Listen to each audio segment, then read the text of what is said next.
We grow up, yeah, dreaming to be like someone or something just because it attracted us, it intrigued us, yeah? It's just a childhood dream. For example, you see a plane flying above you and you want to be a pilot. Why not to understand the engineering elements of it, just to fly? But what happens after that? You grow older, you think that that's just a fantasy, that's not a reality. And you start to see people around you and be like, maybe that is the normal stuff. Maybe we are meant to live like this. All of you students, you can achieve your dreams. Yeah? And I'll tell you a formula for it. I'll tell you how all the odds were against me and how I'm still turning it around. Yeah? See, and all the stories that I'm about to tell will have something in common, a common theme. That is the formula to achieve your dreams. It's not a scientific formula, just something I learned. See, I was a boy who felt I had the worst life on the planet. Yeah? A life not worth living, a life which I thought was the most boring and uninteresting life a boy could ever have. Because whenever I see people around me, they're all happy. They're all living their good life. And I was like, I'm having the worst life, I'm nothing. So, in terms of my schooling, yeah, before I start, all the stories, yeah, will be silly for you. And the reason I'm telling you these silly stories is because we kind of overlook on the silly wins in your life. We think that's not important. But I will tell you, you should celebrate your silly wins, only then you have the courage to take on the bigger wins in your life. So in terms of my schooling, while I was with my grandparents in India, 9th standard, I created a record of failing 9 subjects out of 11. So my parents were like, Jevin, and they're in Bahrain, they're like, Jevin, next is the 10th grade. You can't be studying like this. You know, it's the biggest step in your life now on. So they took me to Bahrain. And the problem was because I was a direct entry to 10th, I had to write entrance exam. And I wrote in 2 schools, and I failed in both. I got 0 in one of the exam, one of the school. I joined one of the school after writing a letter of promise, telling them I won't ruin their reputation or damage their reputation, you know. The problem was I joined a really expensive school, not because my parents could afford it, because there were only 6 people in the class. So my parents said, Jevin, if you're going to a bigger school, we'll be have to pay you for tuition fees, out of class hours tuition fee. So they're like, Jevin, you have to sit and listen in the class. We cannot afford you to send for tuition. And problem with being in a really expensive school was I was the odd one out. I was from a really not very well-off family. So everyone around me were like very rich, ultra-rich family.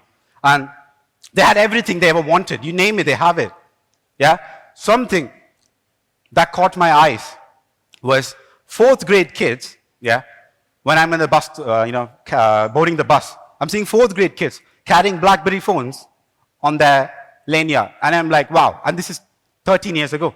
And I'm like, wow, what a life they must be having, because BlackBerries at that time were owned by CEOs or ultra-rich people. So I had this vision or dream where I wish somehow I can touch a BlackBerry phone in my life, just to touch it. And the reason was, my parents, being at the peak of their career, couldn't even afford a mid-range phone. So how can I, if they can't? Now, I really wished I was like those cool kids. I really wished I was like them. Now, coming into 12th, one subject was really tough. And I was afraid to tell my parents about it because they told me they can't afford tuitions. And I got the result, I failed my 12th. Now, my parents were really worried. They thought my life was ruined. And before I continue further, I told you, I'll tell you small wins. So, I think at the age of 17, there was a nationwide contest in Bahrain where in 1 week, whoever makes the longest call wins a smartphone. So this was a time where I barely get any pocket money, so I have to save from every rupee or fils, you call it in Bahrain. And whoever makes the longest call wins a smartphone. So there was this plan where if you make this amount of recharge, it's free after some time. But this is a time where not many of them have a phone. It's very expensive to make a phone call. I'm talking 11 years ago. So I took all that money in, all of my pocket savings. I bought a SIM card, recharged this plan, And I asked my mother not to use her phone for a day. And I put this another SIM card because it is free to call from this to other. So I started calling each other. And I kept it like that, charged it. And it got disconnected after 10 hours. And I was thinking, maybe something's wrong with the phone or something happened. And I tried again. It got disconnected after 10 hours. I was thinking, oh, someone must be doing this more than me. Now, I won't be the only person in that country to be doing this. My dad, who is seeing this, calling the two different phones in the same house, keeping it. Like, he told me this. Jevin, you're the most stupidest boy I've ever seen in my life. Yeah? But I didn't bother much. And I tried again for 10 hours. And I was like, something's wrong with my phone. I'm not going to win this. I just sent the screenshots. And a week later, they announced the winner. I was the winner. And I was thinking to myself, I'm not as stupid as I thought I was. I mean, why am I the only person who did this in the whole country in Bahrain? Fast forward. So that's where I learned that just take the gamble. If you want it, if you really want to try it, take it. Going forward, backtrack. I failed my 12th, right? I'm back to India to do my bachelor's. So because I was too late to apply and because I have 12th failed, I completed it with my compartment exam. And I couldn't get into a college I wanted. And my parents forced me to do engineering. Now, during my engineering life, remember that, so the phone that I won was a BlackBerry phone, okay? So in India, I tried to sell this phone after using it for a year. And I went to a shop and they told me they will give me 4,000 rupees for it. So I walked out of that place with 9,500 rupees. And I didn't bother much. I didn't think it was a big deal. And my friend was watching this, because he was with me. And he was like, Jevin, what did you do? How did you, he can't comprehend what I was doing. And that is the point I felt like, maybe I'm onto something. Maybe. And I went home, I started searching for used stuff to sell.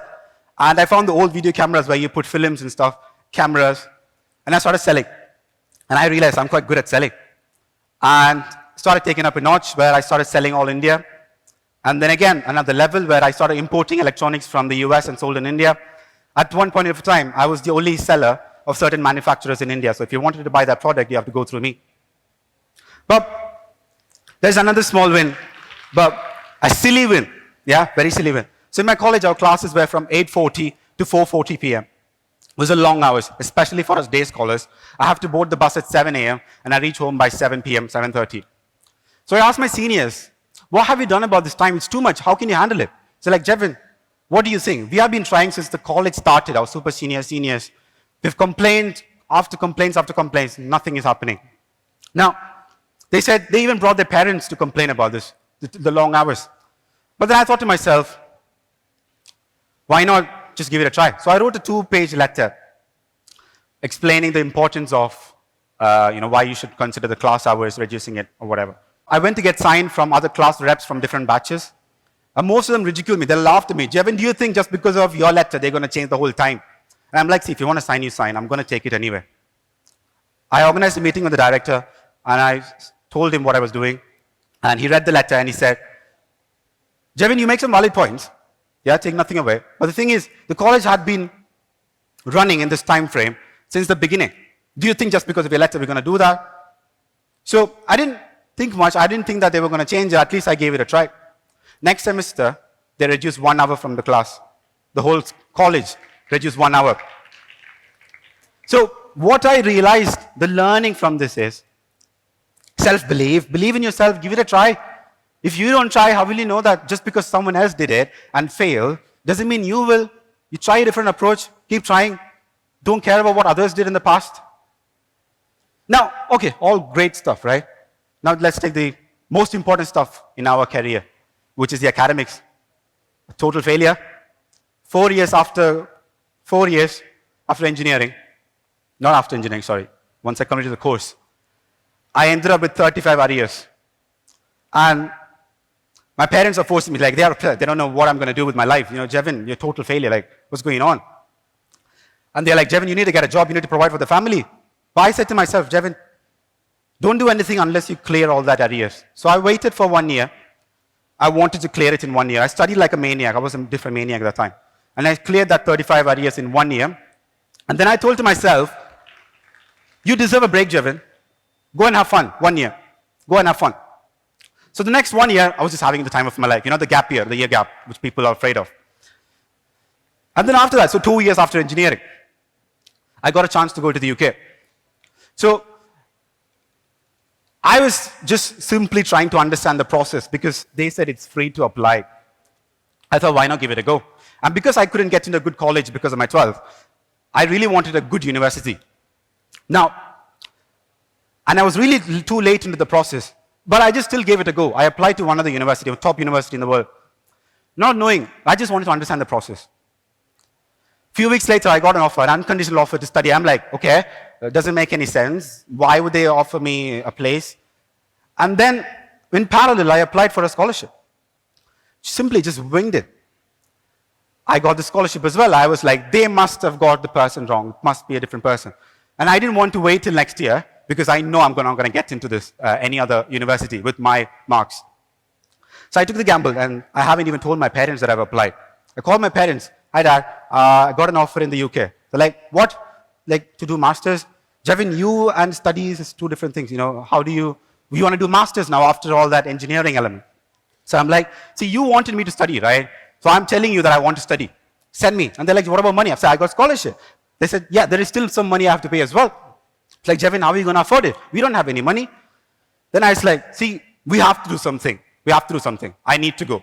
So they started asking around with people, and everyone said about UK, do not go to UK.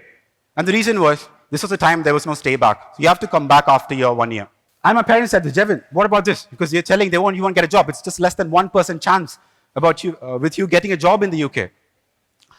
And the thing was, I took a subject just based on my interest. I did business and entrepreneurship. I took that master's. And it's notorious for not getting a job. Well, what are you going to do with what job are you going to get if you do a master's in entrepreneurship? Okay, great, go and start a company. We're not going to give you a job.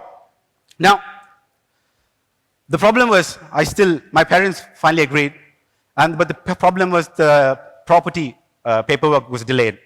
And they said, Jevin, we might not be able to make it. And I was shattered. I was like, okay, fine. I can't go. That's when my aunt came forward and said, Jevin, keep our property. We trust you. Go and do it. And I was like thinking, do they even know what I'm about to step into? Like, I have to come back after my master's if I don't get a job. And they have 3 kids growing up. They have to look after them as well. And now it's a do or die situation for me. I have to make it, and I want to go. So I was packing my bag, and one of my sisters said, Jevin, why are you taking all your electronics and your displays and stuff? I said, listen, I'm not coming back. She said, I'm coming back in 1 year, right? I'm like, no, I'm not coming back. I'm staying there. So I was so confident with myself. I reached the UK, thanks to everyone. Now, in the first week, we had a session where the dean addressed all of us, all the freshers. And the dean said something. See, you all are coming from a different background with different educational, academics, institutions, universities. You are used to 100% marks, 90% A+. And I'm like, okay, I'm a total failure. But he'd said one thing. Do not even expect A grade. Even if it's a C grade, it's fine. Don't think that's a bad mark. And I was thinking to myself, who is he to tell me I will not get A grades? This is me, the total failures. So I continued. I studied because I really wanted to study. I loved entrepreneurship. And I won the first enterprise challenge for the best business pitch. And internship, so we had this time to do internship. So I was thinking everybody gets placed. But what happened is there was a limited number of seats. So I was sitting in this lecture theater with about 400 students trying to apply for the internship. And I was looking at them like, I'm scanning. Like, wow, come on, these people must be better than me. There's no way I'm going to get above these people. We had to fill a form, which country do you want to go? So for us, internship, we had the option to go to Manchester, China, Vietnam, and Mexico. I didn't have money to go anywhere else, so I just opted for Manchester because my aunt lived there. I could live with her and do my internship. So I only gave the first option. I didn't give the second priority. Results came. There were only 7 vacancies. 250 people applied. I was one of that 7. I couldn't imagine. I couldn't believe it. And even the lucky part was that company was doing what I love to do, which is reducing carbon emissions, working with the UK government, etc. So I was over the moon, loving my job. Now back to my master's. Like I said, I studied for myself. I graduated with distinction, A's. So I said to myself, see, I can do it. Just because someone else said I can't, I did. Now, after I graduated, I ended up being the only known international student, at least to my awareness and my close friends' awareness, to get a tier 2 job after their master's from that university. And 3 years later, I won the venture competition in Scotland. And I owned, it was just my dream, like to touch BlackBerry, right? So I owned every other models of BlackBerry out there. I owned 100 shares of BlackBerry. And 15 years ago, when he saw those kids flashing all these amazing stuff, he said to himself, my dream is to become a businessman. That's it. He didn't know how, when, why, what. Nothing. All he had was a dream. I want to be a businessman. That's it. Doesn't know how. And now I have a registered company in Scotland. And if I tell this to my 15-year-old that I'm doing all this, he probably wouldn't believe me. So what I'm trying to say is, I'm not as privileged or coming from a well background. I'm just like you, every one of you, probably worse. And what did I have? That's the formula. Anybody sitting here can do it. Believe in yourself. Other speakers have said that as well. Believe in yourself. Yeah. Have a dream. Don't suppress it. Don't think it's a fantasy. It's a reality. Think about this. You only have one life. If you don't do it now, then when are you going to do it? When? Think about it. Tell that to yourself every single time. Yeah? Then, take every opportunity that's in there. If you want to take it, take it. Don't be afraid. That's other speakers have noted that as well. The risk, you're afraid to fail. Right? You're afraid to fail. Now, I follow this phrase from by a song called Stronger by Kelly Clarkson. So it was, what doesn't kill you makes you stronger. So if you want to take a chance, take it. As long as it doesn't kill you, it makes you stronger. What's the worst that could happen? Just take it. You will only regret the chance that you never took, that you really wanted to take. And it's your chance now. It's only life. I want to ask you one question before I wrap up. Now, I don't know if it made sense, but how many of you here now really want to go out there and achieve your dreams? Can you please raise your hands? Yeah? One more point. Elaine was there on the screen before, but it means ray of light. What is Elaine? It's you. You are your ray of light. Nobody else. Believe in yourself and do it. Yeah? Thank you.